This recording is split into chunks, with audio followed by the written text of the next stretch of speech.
How to become famous. How do you get famous? How do you make all those doubting fools of your boring past eat crow pie and beg to spend just 1 second in your golden company? Well, here goes. How to become famous in 7 easy steps. 1. Exaggerate yourself. It's much easier to get a reaction from the public. If you are overweight, go eat 10 pies. If you are sickly and would get sand kicked in your face on any beach, start taking diet pills. Complexion problem? No big deal. Rub a bag of potato chips on your face and change your name to Pimples. Nothing matters as long as you have too much or too little of something. Anything. Got a rotten disposition? Well, get meaner. Ryan O'Neal is not famous for his film so much as he is for punching out his son's 2 front teeth and being an all-around sourpuss. If you're an aspiring politician, make racist comments the press can overhear. The outrage may lose you your first election, but it will get you lots of ink and make you a household word, and then you can make a successful comeback in the near future. Change your name and kill off the old self who was just an average nobody. Would Merle Johnson, Troy Donahue, or Herbert Carey, Tiny Tim, ever have made it with those embarrassing monikers? Aren't Halston and Meatloaf really in the same boat? Think of that obscene stage name Peter O'Toole. What could be filthier, Muffo Clit? Whatever your image of your old life, change it without warning. Do the opposite of what people expect. If you're a high school football star, throw out your jock and make a rock debut dressed in nothing but a woman's girdle and underarm perspiration shields. If you were the class Nell, beaten up by the guys for risking expulsion rather than attending gym class, get back at those creeps by writing a scientific article about the high rate of impotency among high school athletes. If you were the girl with the flattest chest and the ugliest face, shock your entire class by starring in a porno movie that gets busted at the campus premiere. If you had the lowest grade average in your class and were nicknamed Knucklehead, plagiarize an out-of-print potboiler, publish it as your own, get caught, and hype your next book at the trial. In other words, get them talking, even if it's all negative word of mouth. What do you care as long as they spell your name right? 2. Hype yourself. Jane Mansfield, the definitive movie star of all time, used to walk up Hollywood Boulevard early in her career, scantily clad in a leopard-skin bikini, walking a snarling ocelot and handing out autographed pictures of herself to confused passerbys. When she decided to marry muscle man Mickey Haggerty in a glass see-through chapel, she promised the minister it would be a private ceremony. Realizing the stupidity of this vow at the last minute, she had hundreds of pink cards printed up and dropped from a helicopter over Hollywood that read, "See Jane Mansfield married under glass," and went on to give the date, time, and location. Naturally, hordes of publicity gawkers trampled the grounds, ripping up flowers and turning the entire blessed event into chaos, and ensuring Jane the front page coverage for which she lived and died. 3. Have sexual problems, and make them original. Better yet, hate sex, and pontificate about what an embarrassing, messy activity it is, and how humiliating the entire experience can be. If you are unlucky enough to be heterosexual and persist in having affairs anyway, make sure that they are with a blood relation, preferably your mother or father. If you must write a kiss-and-tell autobiography, make sure your sexual trysts are at least original. Your wild night with Don Knotts, the heaven of performing fellatio on Spiro Agnew, or the nirvana of satisfying Clara Where's the Beef Peller orally. Try to boast of celebrities you've never had sex with. Hopefully Shelley Winters, Alana Stewart, Maggie Trudeau. And if you insist on panting, make sure it's truly perverse. Yoko Ono, Henry Kissinger, Ed McMahon. Always remember that a mature, loving, normal relationship is sure careericide. Avoid it at all costs. 4. Get sick. Immediately check into the Betty Ford Clinic, but instead of emerging victorious, drop out and start shooting heroin in your eyeballs on the set of your up-and-coming TV series. Give press conferences about other patients, how Mary Tyler Moore got you trying to huff glue, or Liz Taylor snorting typewriter whiteout. Bitch about the real-life nurse ratchet Betty Ford herself, giving enemas, patrolling the halls, and smacking around celebrities who are going through cold turkey. Better yet, stop eating and claim you have anorexia, the trendiest, most envied disease of the day. Show up on Johnny Carson weighing 67 pounds and plug your new diet book. Try jungle rot, beriberi, leprosy. 5. Be unhappy. The public likes nothing better than misery at the top. Drug addiction and public drunkenness are too commonplace to have much effect, but suicide attempts are always good for a bulletin. Try jumping off a building and landing on someone famous, or stabbing yourself to death with a tiny safety pin. If your parents are famous, hope they are assassinated so you can get yourself primetime TV funeral coverage. Always carry glycerin and an eyedropper with you in case the tear ducts dry up when they go in for a close-up. 6. Kill somebody. And make the victim famous, the only surefire route to overnight front-page fame. None of this buried gossip column crap either. Page 1, hard news, the big time. We're talking household word. Start by stalking your favorite star. Pick one. Anybody. How about Katharine Hepburn? So snotty, so moral, so goddamn proper. Since we know Miss Hepburn goes bananas if any member of the audience dares to snap a photo of her on the Broadway stage, try strobing her with a flash camera in the middle of her next drama, screeching, "Go, Katharine, go, that's it, give me some anger. Great, baby, great." Watch her have a heart attack. You paid for your ticket, didn't you? What do they expect? Rent a creepy little room somewhere and leave lots of cryptic notes around for the press to discover right after you strike. Better yet, a diary. Brood. Become obsessed. Never shave. Fantasize about what a relief jail will be. No phones ringing, free rent, a chance to finally work on your novel. And just think, maybe you'll get the electric chair and get in 60 minutes. If not, just savor the anticipation of being released. Finally, you'll get some respect. When Charles Manson is eventually paroled, will he have to wait in some line outside some crummy, trendy New York nightclub? The one that wouldn't let you in last week? Ha! Are you kidding? Right this way, Mr. Manson. Free drink tickets. You like to hear Helter Skelter? Yes, sirree. 7. Die. Get murdered yourself. Drastic? Well, I thought you were serious. Isn't Sharon Tate more famous for being murdered than she is for any of her films? Didn't the careers of Indira Gandhi, Sadat, JFK, RFK all pick up and last after their splashy exits? Even the proper natural death can elevate you to the Hall of Fame. Henry Fonda took weeks and weeks of newsprint to finally die of old age. Make sure you plan your funeral in advance so you can go in the style you want. Poor Jane Mansfield didn't make her own arrangements, and they buried her in Penn Argyle, Pennsylvania, for Christ's sake. Her own one-time press agent admits that Jane would have wanted, quote, a royal Hollywood funeral, to be surrounded by 24 long-haired Italian boys in tight pants with chubby checker doing the twist on top of her pink casket. Plan ahead, Jane. Plan ahead. It also helps to have led a thoroughly despicable life, so family and friends don't hesitate to spill all the beans to venomous biographers who will ensure your notoriety for the next few generations of celebrity watchers. So you see, it's quite simple. Just follow these 10 easy steps, and you too can be famous.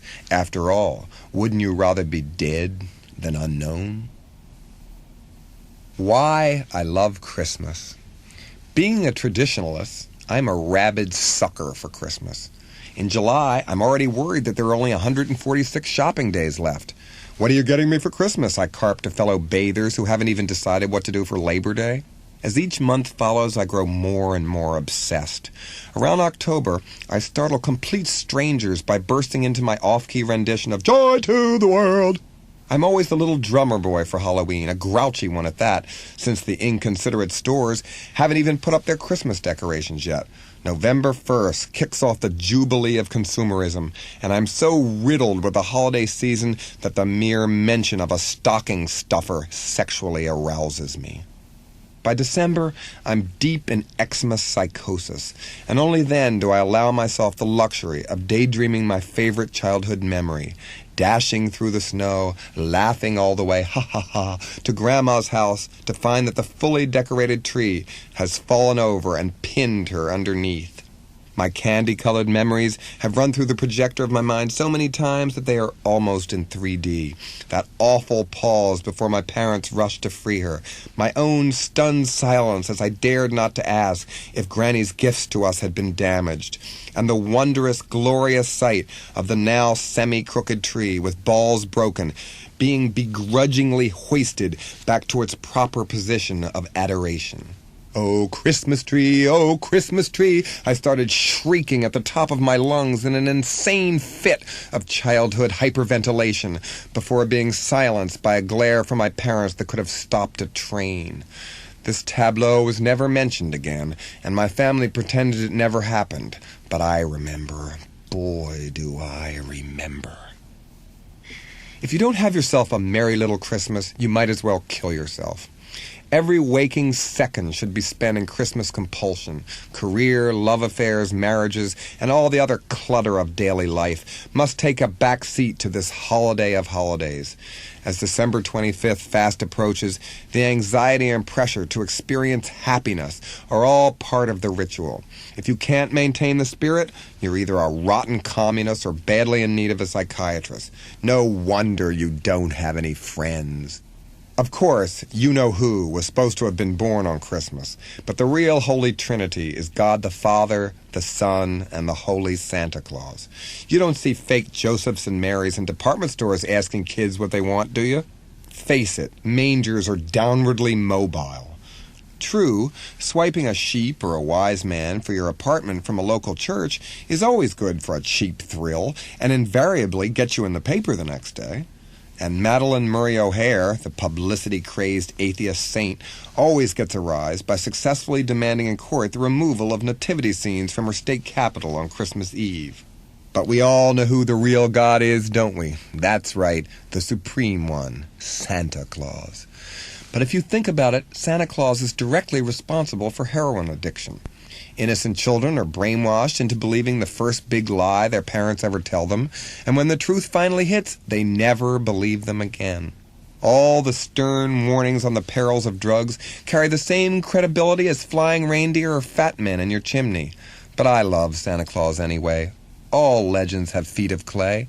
Besides, he's a boon to the unemployed. Where else can drunks and fat people get temporary work? And if you're a child molester, eureka! The perfect job! Clutching youngsters' fannies and chuckling away, all the while knowing what you'd like to give them. Of course, to many, Santa is an erotic figure, and for these lucky revelers, the Christmas season is a smorgasbord of raw sex. Some people just go for a man in a uniform. Inventive entrepreneurs should open a leather bar called The Pole, where dominant wrinkle fetishists could dress like old St. Nick, and passive gerontophiliacs could get on all fours and take the whip like good reindeer. Inhaling poppers and climbing down mock chimneys or opening sticks and stones from the red felt master could complete the sex-drenched atmosphere of the first S&M Xmas bar. You could even get fancy about it. Why hasn't Bloomingdale's or Tiffany's tried a fancy Santa? Deathly pale, this never too thin or too rich Kris Kringle, dressed in head-to-toe, unconstructed oversized Armani, could pose on a throne, bored and elegant, and ever so often deign to let a rich little brat sit near his lap before dismissing his wishes with a condescending, "Oh, darling, you really don't want that, do you?" Santa has always been the ultimate movie star. Forget White Christmas, It's a Wonderful Life, and all the other hackneyed trash. Go for the classics, Silent Night, Bloody Night, Black Christmas, or the best seasonal film of all time, Christmas Evil. He'll slay you. This true cinematic masterpiece only played theatrically for a few seconds, but it's now available on videocassette, and no holiday family get-together is complete without it. It's about a man completely consumed by Christmas. His neurosis first rears its ugly head as he applies shaving cream to his face, looks in the mirror, hallucinates a white beard, and begins to imagine that he is Santa Claus. He gets a job in a toy factory, starts snooping and spying on the neighborhood children, and then rushes home to feverishly make notes in his big red book. Jimmy was a good boy today, or Peggy was a bad little girl. He starts cross-dressing as Claus and lurks around people's roofs ready to take the plunge. Finally, he actually gets stuck in a nearby chimney and awakens the family in his struggle. Mom and Dad go insane when they find a fat lunatic in their fireplace, but the kids are wild with glee. Santa has no choice but to kill these Scrooge-like parents with a razor-sharp star decorating the top of their tree. As he flees a neighborhood lynch mob, the children come to his rescue and defy their distraught parents by forming a human ring of protection around him. Finally, pushed to the limits of Claus mania, he leaps into his van sleigh and it takes off flying over the moon as he psychotically and happily shrieks, "On Dancer! On Prancer! On Donner and Vixen!" I wish I had kids. I'd make them watch it every year, and if they didn't like it, they'd be punished. Pre-holiday activities are the foreplay of Christmas. Naturally, Christmas cards are your first duty, and you must send one with a personal handwritten message to every single person you ever met, no matter how briefly. If this common courtesy is not reciprocated, never speak to this person again. Keep computerized records of violators and hold the grudge forever. Don't even attend their funeral. Of course, you must make your own cards by hand. I don't have time, you may whine, but since the whole purpose of life is Christmas, you better make time, buster. We Christmas zealots are rather demanding when it comes to the basic requirements of holiday behavior. But I can't think of anything, is usually the next excuse, but cut those people off in mid-sentence. It's easy to be creative at Christmas time. One year I had a real cute idea that was easy to design. I bought a cheap generic card of Joseph and Mary holding the baby Jesus and superimposed Charles Manson's face in place of the homeless infants. Inside, I kept the message. He is born. Everybody told me they loved it, and some even said they saved it. For the record, I'm against donating your cards to nursing homes after Christmas. One would think that after all these years on Earth, senior citizens would have had a chance to make a friend or two on their own. Don't do it. This season, I'm dying to produce my dream card that I've always wanted. I'll be sitting in a Norman Rockwell-style Christmas scene, dressed in robe and slippers, opening my gifts moments before I notice a freak fire that has begun in the tissue paper and is licking and spreading to the tree. Go deeply in debt over Christmas shopping. Always spend an exact correlation of how much you like the recipient. Aunt Mary, I love about $6.50 worth. Uncle Jim, well, at least he got his teeth fixed, $8. If your Christmas comes and goes without declaring bankruptcy, I feel sorry for you. You are a person with not enough love inside. You can never buy too many presents. If you said, "Excuse me," to me on a transit bus, you're on my list. I wrap gifts for non-existent people in case somebody I barely know hands me a present and I'm unprepared to return this gesture. Even though I'm the type who infuriates others by saying, "Oh, I finished my shopping months ago," as they frantically try to make last-minute decisions. I like to go into the stores at the height of Christmas mania. Everyone is in a horrid mood, and you can see the overburdened, underpaid temporary help having nervous breakdowns. I always write down their badge numbers and report them for being grumpy. If you're a criminal, Christmas is an extra special time for you and your family. Shoplifting is easier, and cars in parking lots are loaded with presents for your children. Since everyone steals the checks you must leave for the mailman and garbage men, I like to leave little novelty items, like letter bombs. Luckily, I live in a bad neighborhood, so I don't have to worry. The muggers live in my building and go to the rich neighborhoods to rob. If you're quick, you can even steal the muggers' loot as they unload the car. Every child in my district seems to get roller skates for Christmas, and it's music to my ears to hear the sudden roar of an approaching gang on skates, tossing back and forth like a hot potato a purse they've just snatched. Santa Claus is a Black Man is my favorite Christmas carol, but I also like the Chipmunks Christmas album, the Barking Dogs Jingle Bells, and Frosty the Snowman by the Ronettes. If you're so filled with holiday cheer you can't stand it, try calling your friends and going caroling yourself. Especially if you're old, a drug addict, an alcoholic, or obviously homosexual and have a lot of effeminate friends. Go in packs. If you're black, go to the prissy white neighborhood. Ring doorbells, and when the father knows best type family answers, start screeching hostily your favorite carol. Watch their faces. There's nothing they can do. It's not illegal. Maybe they'll give you a present. Always be prepared if someone asks you what you want for Christmas. Give brand names, the store that sells the merchandise, and if possible, exact model numbers so they can't go wrong. Be the type who's impossible to buy for so they have to get you what you want. Here was my 1985 list, and I checked it twice. The long out-of-print paperback, The Indiana Torture Slang, the one sheet for the film, I Hate Your Guts, and a subscription to Corrections Today, the trade paper for prison wardens. If you owe someone money, now is the time to pay him back, mentioning at the same time a perfect gift suggestion. If you expect to be receiving a Christmas stocking as a forerunner to a present, tell the giver right off the bat that you don't go for razor blades, deodorants, or any of the other common little sundries, but anticipate stocking stuffers that are original, esoteric, and perfectly suited to you and you alone. It helps to be a collector, so the precedent is set on what to expect as a gift. For years, friends have treated me to the toy annually selected by the Consumer Affairs Committee of Americans for Democratic Action as the worst toy to give your child at Christmas time. Gobbles, the garbage-eating goat, started my collection. That crazy-eating goat reads the delightful package, and in small print contains one realistic goat with head that goes up and down, comes complete with 7 pieces of pretend garbage. This Kenner Discovery Time toy's instructions are priceless. Gobbles loves to eat garbage when he's hungry, and he's always hungry. 1. Hold Gobbles' mouth open by the beard. Stuff a piece of pretend garbage straight into his mouth, and 2. Pump the tail until the garbage disappears. It ends with an ominous warning. Feed Gobbles only the garbage that comes with this toy, and an even smaller print. If you need additional garbage, we will, as a service, send it to you direct. For 14 pieces of garbage, send $1. Check or money order. Sorry, no CODs. 2. I can't tell you the hours of fun I've had with Gobbles. Sometimes, when I'm very bored, Gobbles and I get naked and play.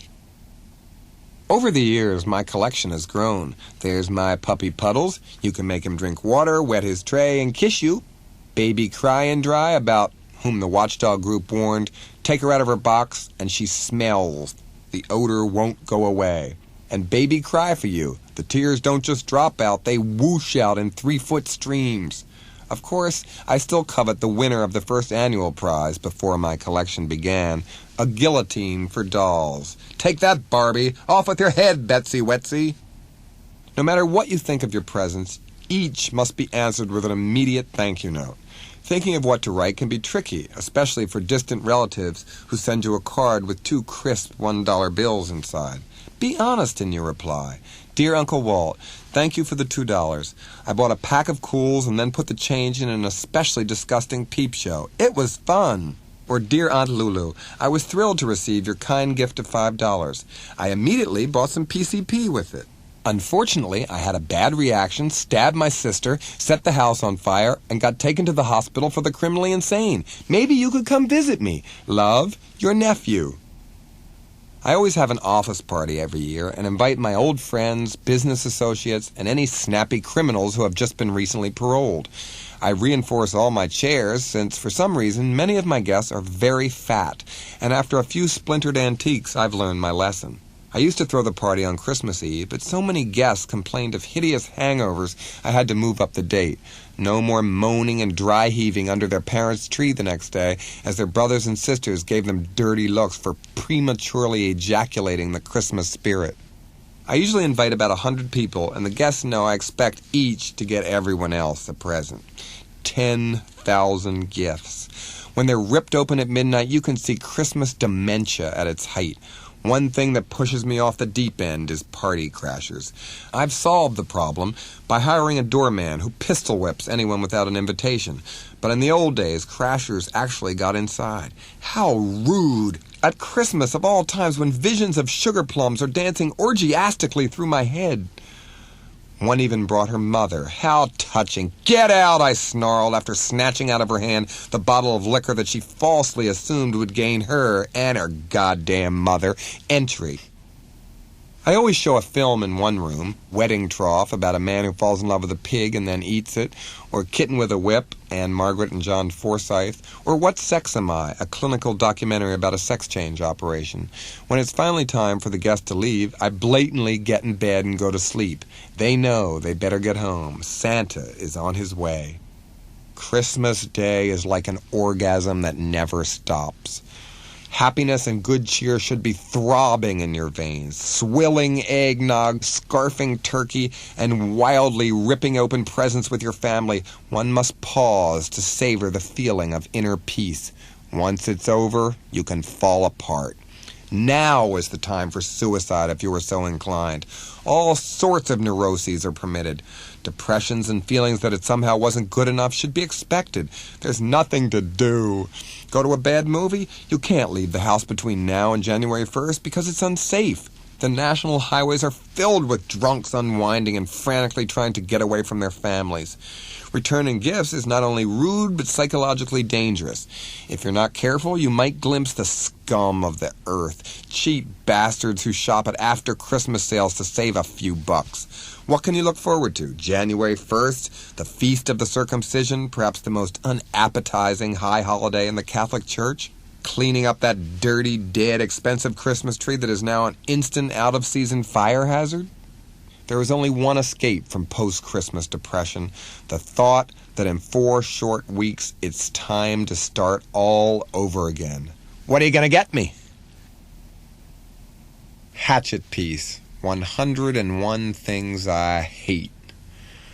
I wake up on the wrong side of the bed and smoke my last 3 cigarettes. I know it's going to be a bad day. My hair hurts. That cloying voice of the FM disc jockey, one, has already gotten on my nerves subconsciously. I smash down the alarm button and realize the very air I breathe is not good enough. I've had it with being nice, understanding, fair, and hopeful. I feel like being negative all day. The chip on my shoulder could sink the QE too. I've got an attitude problem and nobody better get in my way. Before showering, I kick the furniture. I'm in a bad mood and the whole stupid little world is gonna pay.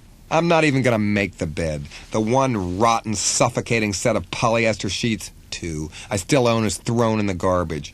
I happily destroy the ozone by spraying on my favorite aerosol deodorant and sneering at the dumbbells who use the nauseating roll-on brands, 3. The kind that retains stray underarm hairs from past use to remind you just how imperfect the human body really is. I get the newspaper from outside the door, hoping I'll catch the creep who sometimes steals it, 4. When I oversleep, but throw it down in disgust when I see color photos, 5, that never reproduce properly and look like 3D comics without the benefit of glasses. Then the goddamn light bulb, 6, burns out. Does General Electric think I'm made of money? I gotta get out of here. I think I'll just drive around town yelling insults at pedestrians. On the way down on the elevator, I'm confined with an unattractive neighbor and his slobbering dog, 7. I look away, grumbling, knowing that every time you make direct eye contact with these creatures, your IQ drops 10 points. I don't see any cats, 8, thank God. I assume they're all in other apartments sucking the breath out of babies, or worse yet, in heat, forcing you to use a Q-tip on their private parts to shut them up. I checked the mailbox, but naturally the mail's not here yet. I hate it when the mail is late, 9. Lazy bastard mail carriers are probably reading my postcards and leafing through my magazines at this very minute. At least it's not one of those stupid holidays, 10, like Washington's birthday or Columbus Day, that bring any work you might have scheduled to a screeching halt. Outside, it's hot and muggy. I buy a carton of cigarettes, ever bitter that I'm taxed so highly, 11, on the one purchase that actually brings me happiness. They ought to tax yogurt, 12. That's what causes cancer. A neighbor who always seems too familiar for her own good passes me and makes the mistake of saying, "Good morning." "Shut up," I snap, making a mental note of her hideous tube top, 13, and ridiculous Farrah Fawcett hairdo, 14, so popular with fashion violators. And then I see it, a goddamn ticket on my car, even though the meter, 15, has only been in effect 10 minutes. I have to take my rage out on someone. I run towards this fashion scofflaw as she gets into the most offensive vehicle known to man, la car, 16, and yank her door open as she frantically tries to lock it. "Not so fast, miss," I bark. "There's a certain matter of this ticket you'll have to take care of. $16 for gross and willful fashion violations." She gives me the finger and peels out, turning up the radio so I hear the voice of the worst dressed man in music, Stevie Wonder, 17, braying in my ears. Glaring at anyone who dares look at me, I get into my own car, an American sedan, and purposely ignore those ridiculous seatbelts, 18, that makes you look so stupid, so overprepared, so paranoid. Who wants to be trapped in an overturned car about ready to explode, fumbling for the buckle? Oh, Christ, I need gas. What else can go wrong? I pull into a gas station, and wouldn't you know it, they only have self-service 19 pumps. I don't want to know how to fill her up, thank you.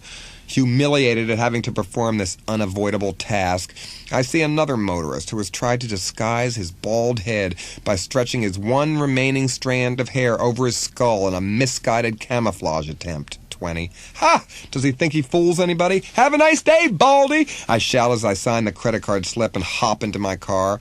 Pulling out, I swerve to miss a slightly overweight jogger. 21. It's not working, I scream at the sweaty hog. I make the mistake of flicking on the radio, but all I get are those awful talk shows, 22, that feature lonely, militant, stupid listeners calling up professionally obnoxious hosts to vent their idiotic opinions. Don't they have friends to bother with their inconsequential views? I pull up at a red light and am pissed you can't go left on red, 23. There isn't anybody coming, is there? I do it anyway and just miss a grown man on a bicycle, 24, who deserves to get hit for holding up traffic. And then I see it. Something I loathe more than anything. A walk-a-thon, 25. Block after block of dreary dingbats in unattractive athletic outfits, patting themselves on the back for supporting a good cause and blocking my right of way. Hey, stupid, I yell to a yuppie with a Walkman, 26. Time is money. You owe me $20 for holding me up. Naturally, he doesn't hear me, lost in some awful music, probably that ugly midget Prince, 27. Trapped, I park the car to get a little breakfast. Join us, says some monster in a patched denim skirt, 28, as she kisses in public yet, 29, her lame boyfriend, who has the audacity to wear those awful leather sandals, 30, left over from the 60s. I hope you die, I seethe as I rush to what I hope will be a decent restaurant. But oh no, it's been gentrified, 31, and the first thing I see on somebody's plate is an apple, 32. Now, I have never eaten an apple. I did take a bite of one once, I'll admit, but I spat it out faster than a snitch turning state's evidence. Do I look like a horse? Don't they have donuts or any normal food here, for God's sake? And then it happens. A waiter, I can't help but notice, who is featuring the most offensive shoe known to man, the clog, 33, approaches and makes the mistake of actually sitting down at my table and chirping. Hi, my name is Bill. Can I help you? 34. Momentarily stunned, I fantasize pulling out a Denver boot and snapping his ankle to the table leg. Get up, I scream, and what makes you think I want to know your name? I came here to eat, not make friends. Just give me eggs and bacon and hold the biography. He looks pleased as punch when he tells me, we don't serve meat. Oh, great. A rotten vegetarian restaurant, 35. How could someone not eat meat?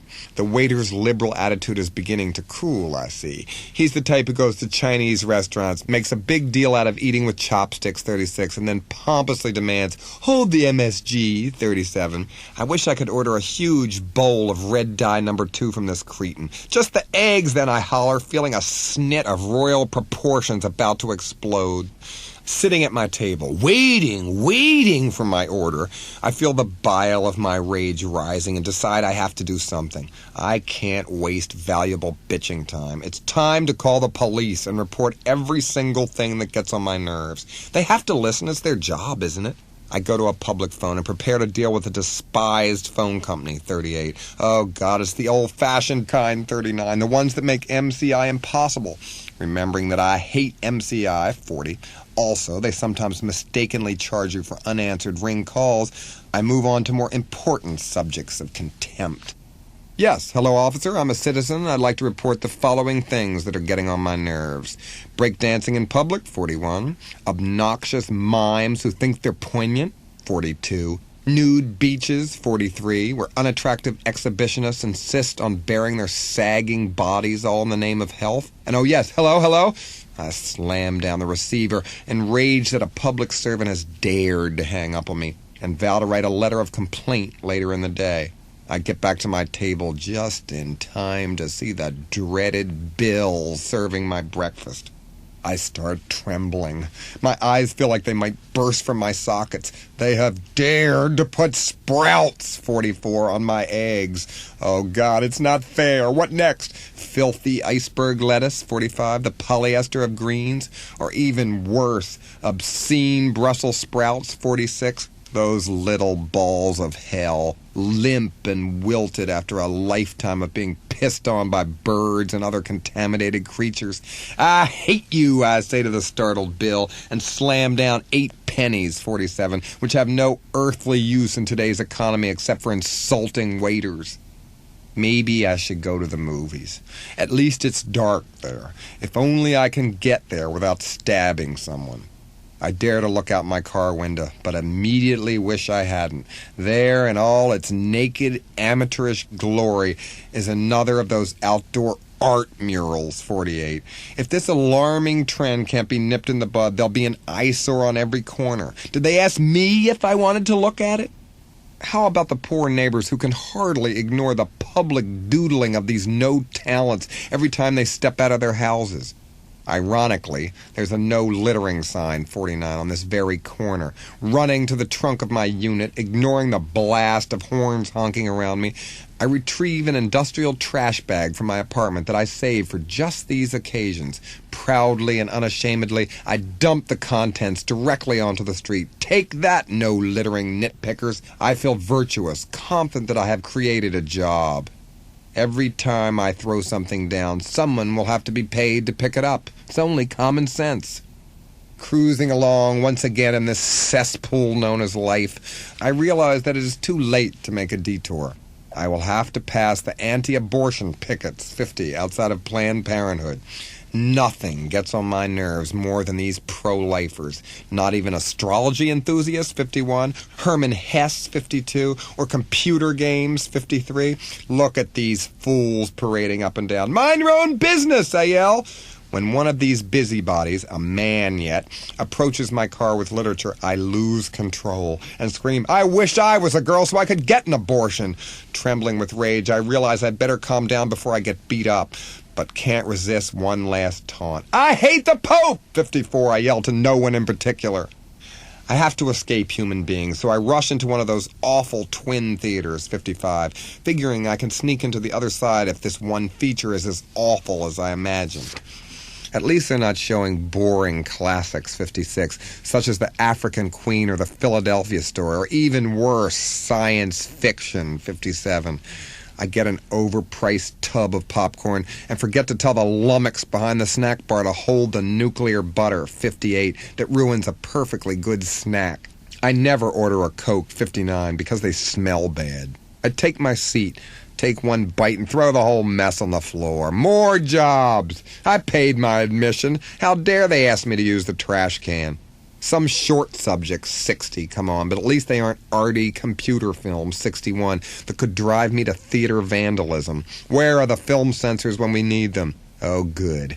Here come the previews, which they ruin by showing an upcoming film with the most offensive star in the world, Sylvester Stallone, 62. I bet he has pimples on his ass. The feature is Witness, 63. And the two elderly ladies behind me start talking, 64, of all things. It's gotten great reviews, one says. Yes, I bet it will be up for the Academy Award nominations, the other opinionates. Would you shut up, I scream, as I turn in my seat with a menacing look on my eyes. You're not in front of your TV, you know, I add smugly. It does the trick. They are so appalled at my outburst that they don't even dare to clear their throats for the next half hour. But as the film unfolds, I begin to wish the entire audience would start screaming. It's about Amish people. Oh, 65. Why on earth would Hollywood make a film whose heroes are a group of people whose religion forbids them to attend the movies?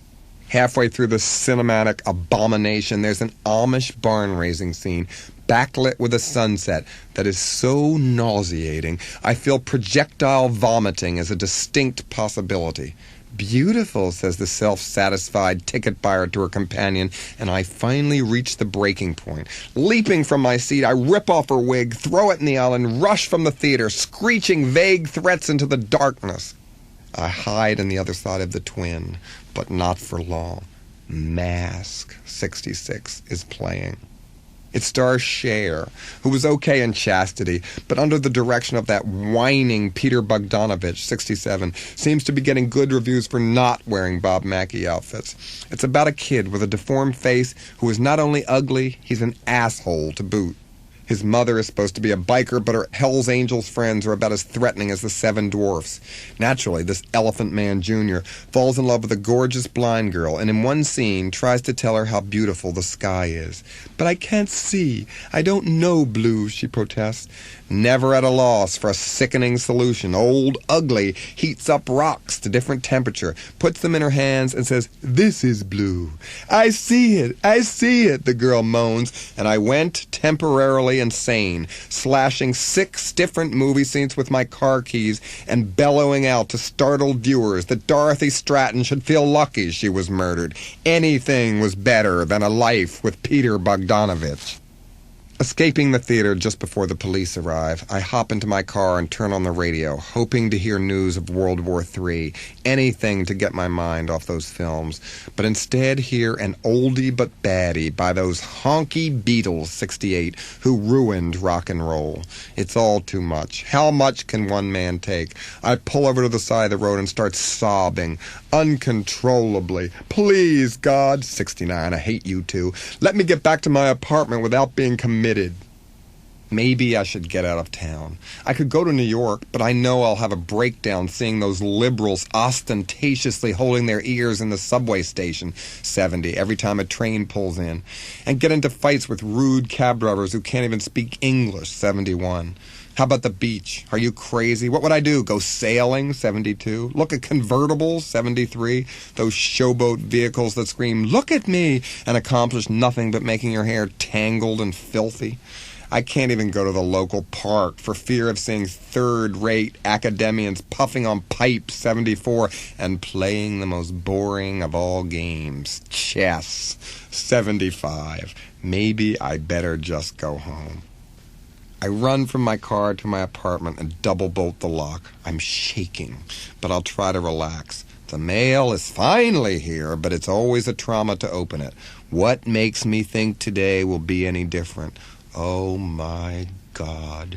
Someone has sent me a dreaded greeting card, 76. Can't those stupid relatives ever think of one sentence to write instead of running off and giving Hallmark 75 cents for a line that they'll never have the nerve to say out loud? Of course, there are bills, but none so annoying as American Express, 77, the worst credit card of all. Highest yearly fee that gives you the privilege of an endless supply of junk mail.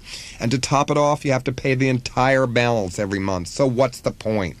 All credit card bills stink because you have to tear off the change of mailing address flap, 78, before sealing the envelope. And it's yet another second of your day wasted on forced tasks.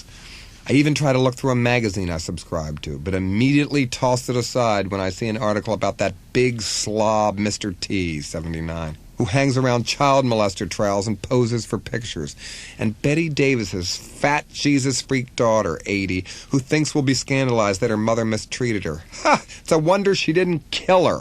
I noticed that one of those nerve-wracking subscription cards, 81, has fallen into my lap and rip it to shreds, vowing to cancel the magazine, but decide to continue mailing in bill me later orders to foul up their subscription department. I should know better, but I turn on the TV, 82, where the dots are too big for proper viewing. I hear a laugh track, 83, and actually scream in the privacy of my own home.